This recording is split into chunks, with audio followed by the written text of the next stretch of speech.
That is a very interesting situation where a family came to us. The patriarch was in his late 70s and he was recovering from a stroke. They had 5 children, and one of them was a CPA, and he was concerned that they were going to have to pay a large estate tax.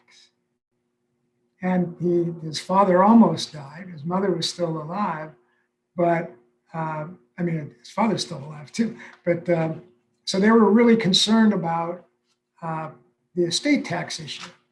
And so we sat down. They were brought to us by an estate planning attorney. Many people think that that's where you go to solve the estate problem, and you do, because the attorneys are really good at it. They know what has to be done legally. But there was a family dynamic that was involved here. There was 5 children. A couple of them worked in the business.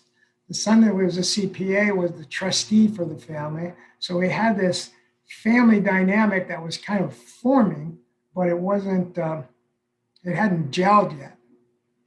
And when the initial problem was estate taxes, but the underlying problem was, how do we get all the children to play nicely in the sandbox? And we went through our planning process to find out what it is that they really wanted. We went from a very simple estate plan where they were they're going to leave the real estate and the business to their children. And they were just going to divide it up by 5, and each one of them was going to get a fifth, and they were going to pay taxes.